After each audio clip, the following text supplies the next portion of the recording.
پھر آئے ہیں, میں ذرا دیکھ لوں. مولانا صاحب السلام علیکم ورحمۃ اللہ. مولانا صاحب اگر آپ کو میری آواز آ رہی ہے تو آپ کا جو مائک ہے وہ بند ہے, میوٹ ہے, آپ اس کو کھول لیجئے ایک دفعہ. السلام علیکم ورحمۃ اللہ. وعلیکم السلام ورحمۃ اللہ. صرف آپ آپ کا مجھے ہی مخاطب انتظار تھا. کرنا. اصل میں مسئلہ یہ تھا کہ میں کافی دیر سے لگا ہوں, لیکن جہاں میں تھا وہاں نیٹ صحیح کام نہیں کر رہا تھا. ٹھیک ابھی ہے, میں باہر نکلا ہوں, ابھی میں راستے پہ جا رہا ہوں. میری آواز آ رہی ہے؟ ٹھیک. جی آ رہی ہے, آ اچھا. رہی ہے. اچھا, آپ کی آواز نہیں آ رہی تھی تو میں نے کل آپ لوگوں سے, شاید آپ سے میں نے کہا تھا, اور اسٹریم میں جی میں نے کہا تھا, میں نے کہا میں پیشن گوئی کرتا ہوں کہ یہ نہیں آئیں گے. جی اور یہ میں نے اس لیے یہ پیشن گوئی کی تھی کہ جس طریقے سے ان کے اسٹریم پہ جا کے میں نے ان کو بتایا تھا کہ آپ نے یوز آصف میں 5 باتیں ثابت کرنی ہے, اور وہ 5 باتیں آپ نے قرآن و سنت سے ثابت کرنی ہے. ہوں اس وقت انہوں نے یہ بات کی, آپ نے وہ اسٹریم ان کی سنی ہوگی, تو انہوں جی نے بتا دیا تھا کہ اگر شمس الدین ان شرائط پر مناظرہ کرنے پر راضی ہیں, جو شرائط ہم پیش کر رہے ہیں, تو ہم مناظرہ کریں گے, ورنہ ہم مناظرہ نہیں کریں گے. اب سوال یہ ہے کہ مناظرہ جو ہے اس کے اپنے اصول اور اپنے ضوابط ہیں. کچھ چیزیں وہ ہوتی ہیں جو ہم طے کرتے ہیں, کچھ چیزیں وہ ہوتی ہیں جو طے شدہ ہوتی ہیں. مثلا کون کتنا بولے گا, کتنے ٹائم تک بولے گا, مناظرہ کتنے دیر تک رہے گا, یہ وہ چیزیں جو مناظرین طے کرتے ہیں. اور جو باتیں طے شدہ ہوتی ہیں, مدعی کون ہے, مدعا علیہ کون ہے, اور دعویٰ کیا ہے, جواب دعویٰ کیا ہے, یہ تو پہلے سے طے شدہ ہے. اصول مناظرہ میں یہ باتیں لکھی گئی ہیں کہ مدعی کون کہلائے گا, مدعا علیہ کون کہلائے گا.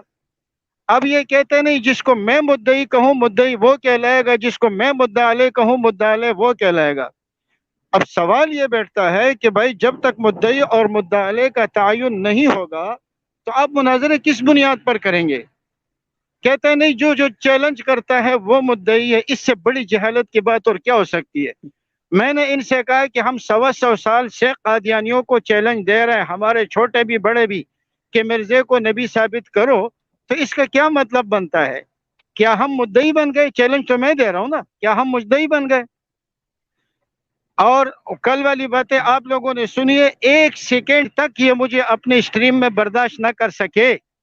اور بات صرف کل والی نہیں ہے, میں اب بھی ڈاکٹر یحییٰ کو چیلنج کرتا ہوں, وہ اپنے گروپ سمیت ہماری بات سن رہے ہوں گے, اگر ان میں جرت اور ہمت ہے تو ہمارے اسٹریم میں آ جائے, نہیں تو ہم ان کے اسٹریم میں جاتے ہیں. لیکن جو بات ہوگی بات کرنے کا, ہمارا جو سوال ہوگا سوال کا 2 ٹوک جواب دیا جائے گا. یہ نہیں ہے کہ میرا مطلب یہ ہے دیکھیے جی اور فلاں ہے, فلاں فلاں نہیں چلے گا, 2 ٹوک بات کرنی پڑے گی. مناظرہ کریں گے, مناظرے کے اصول کے مطابق کریں گے. اگر آپ اس بات سے دستبردار ہوتے ہیں کہ میں مدعی نہیں ہوں, تو دیکھیں مدعی کی ایک تعریف یہ ہے, اذا ترک ترک. فقہا کہا کہ اگر وہ اپنے دعوے کو چھوڑ دے تو ہم ان کو چھوڑ دیں گے. اگر آپ کا دعویٰ نہیں ہے کہ یوز آصف اور عیسیٰ علیہ السلام ایک ہیں, اگر آپ کا دعویٰ نہیں ہے کہ ان کی قبر سری نگر میں ہے اور کشمیر میں ہے, تو آپ اس سے دستبردار ہو جائیں, ہم آپ کو معاف کر دیں گے. لیکن اگر آپ اس سے دستبردار نہیں ہوتے اور آپ ہمیں مدعی بنانے کے چکر میں لگے ہوئے ہیں, اصول کے مطابق آپ ہمیں مدعی ثابت کریں. ان کے واہ پاس واہ. مبارک صاحب بیٹھے ہوئے تھے, ان کے پاس مبارک صاحب بیٹھے ہوئے تھے. مبارک صاحب سے میں نے کہا مدعی کی تعریف جرت ہے تو صرف ڈاکٹر یحییٰ کو نہیں کہہ رہا, تم سب کو چیلنج دے رہا ہوں, مدعی کی تعریف کرو. خدا واہ کی قسم واہ. ان کی زبان سے مدعی کی تعریف نہیں نکل رہی تھی.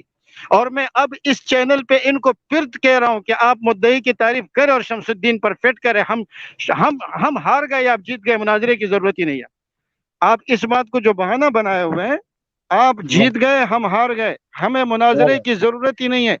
آپ صرف اتنی سی بات پر متفق ہو جائیں کہ مدعی کی تعریف یہ ہے اور یہ شمس الدین پر فٹ آ رہی ہے. آپ کل والے مناظرے کو سنیں, ان لوگوں کے ساتھ جو ہماری بات ہوئی تھی, ان کمبختوں نے مجھ سے کہا کہ مدعی کیا ہوتا ہے. آپ مدعی کی تعریف سنیں, کہتے ہیں مدعی کی تعریف یہ ہے کہ جو چیلنج کرے, یہ تو میں نے بتا دیا. دوسری بات انہوں نے کہا کہ مجھے یہ بتاؤ کہ اگر کوئی شیر کو گدھے کو شیر کہے یا شیر کو گدھا کہے, شیر کو گدھا کہے تو مدعی کون ہے؟